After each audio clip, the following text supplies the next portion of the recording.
Hello, folks. Bradley J. here with my friend Lydia. Lydia, I just want to confirm that we discussed that I could share this video to YouTube and then share those links to Facebook and Twitter and Instagram. Is that confirmed? Confirmed. All right. Nice. Now, Lydia and I have known each other a long time, I think since about 1999. And we lived together in this wicked cool loft on Winter Street in Boston. Huge thing, great experience. We only stayed there, we were only together about 18 months. You were there much longer.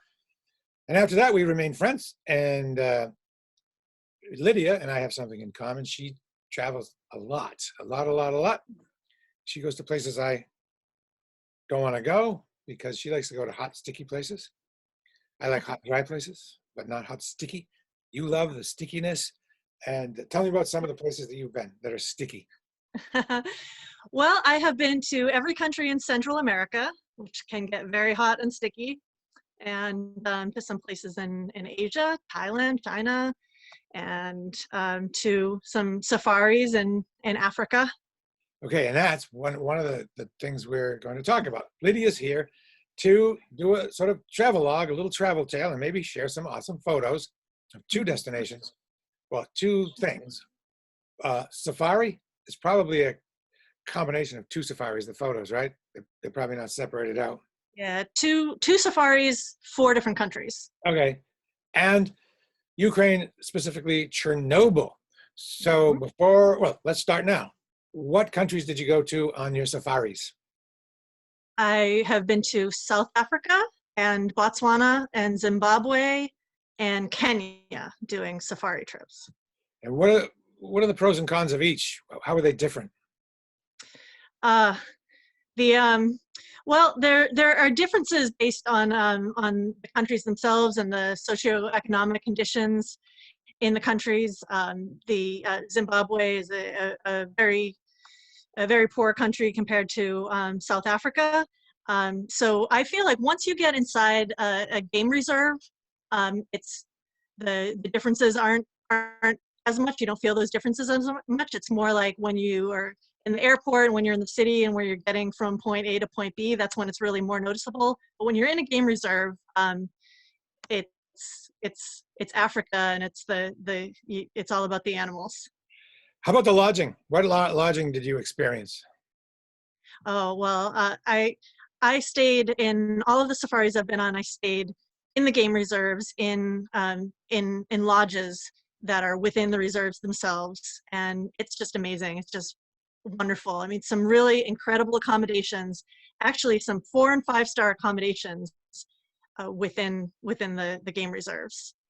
And it's all about the animals and being in the game reserve. And you, I believe, have some beautiful photos that show both the animals and mostly how close you got to the animals. I mean, that's the thing.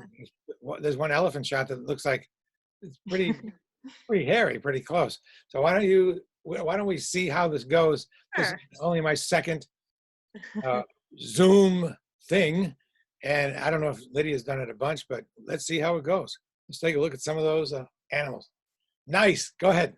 Yeah. So, yeah, it's the amazing thing about being on safari is that you're in a vehicle with that's open to the elements, and you get up at the crack of dawn when the animals are active, and you are right there in their habitat. And there it looks some like of them, yeah. You're about, maybe 10 feet away, but that can't be, right? No, you really do get that close to some of them. Some of the animals are very shy and they hide out. You really have to have a good leader, a good tracker who can look for signs of them and find them. But the elephants, for example, you can see there's a baby elephant there, and the grown-up elephants they'll charge you. They'll come running at you because they want to protect the little babies.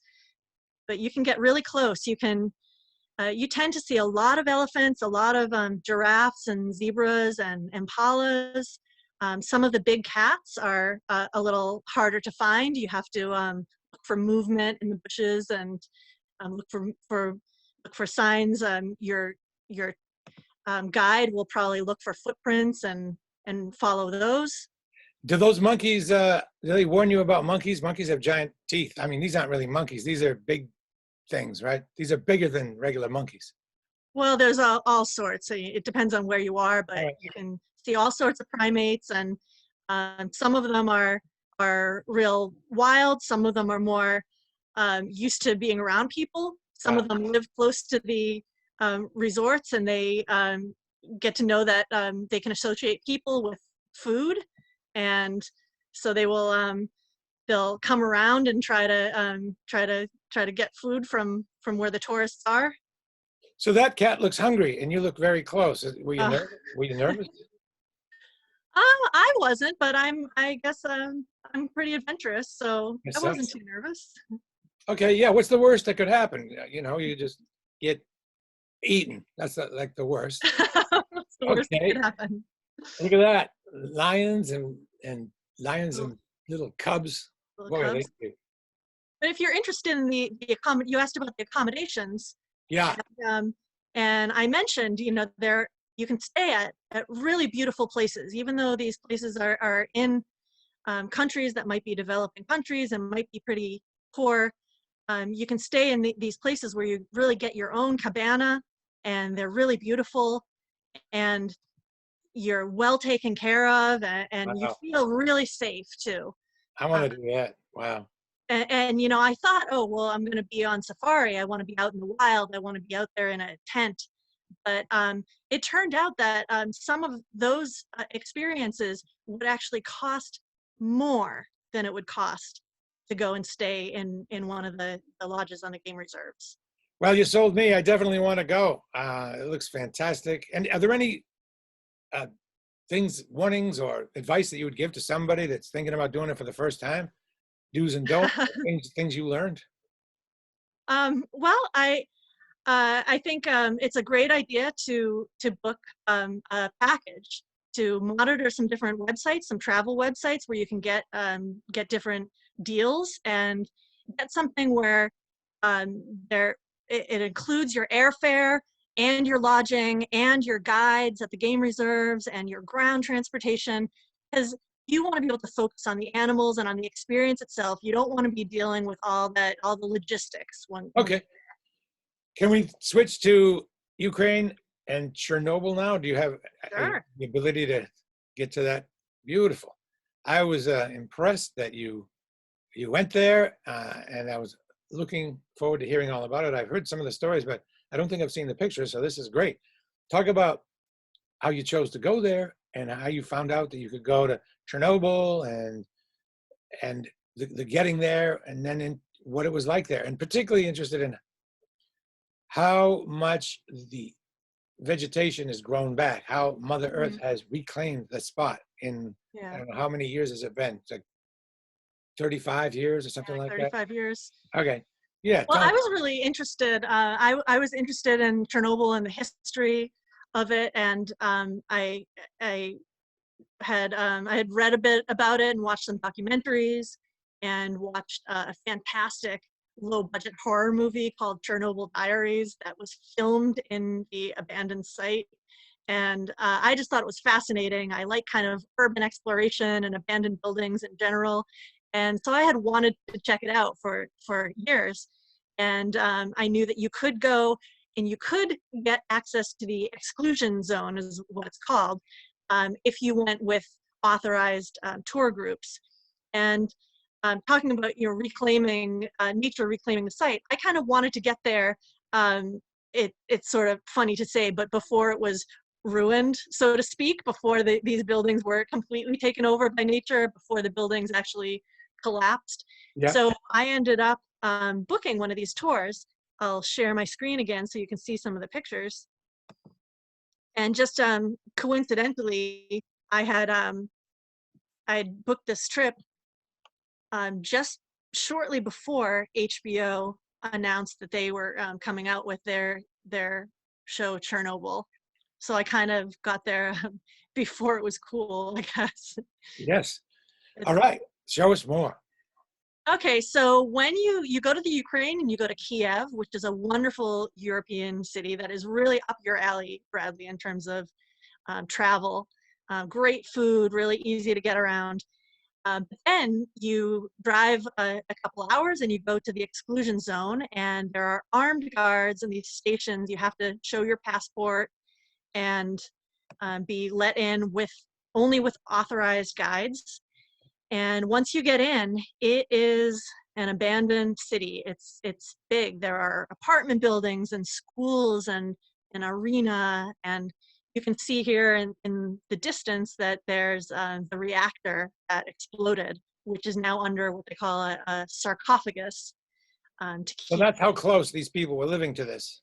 Oh yeah, oh yeah. And once we went in, our guide brought us to various buildings and sites throughout the city. And once we got to the different places, it was essentially a free-for-all. She really just let us. She knew that the people who do this kind of thing are really the urban explorer type and the adventurous type. And we could just have our run of it. When she let us into a school or an apartment building, we could just go explore. Bumper And cars. it was kind of a little bit dangerous, but it was exciting. What's this here? The beds. Is it? Oh well, we went into a 16-story apartment building, and the instructions were basically go explore and let's meet on the roof in a half hour. And there's no light, obviously, except for the light coming in through the windows. And we were just set free, and people's possessions were still inside Wow. their homes, and we could just have our run of the place. A couple things are interesting. One is, if you can you go back to that previous photo and see the furniture they had. What awful furniture. Look at that bed. God, Yeah. so gross. And the other thing is, at some point, somebody's going to fall right through the floor or something, because it's just going to get so old and rotten. You know that in the United States, they would never, ever let people in a place like that because of lawsuits and stuff. Okay, thanks. Okay, what's next? Yeah, well, I those love are the bumper, I love the bumper cars.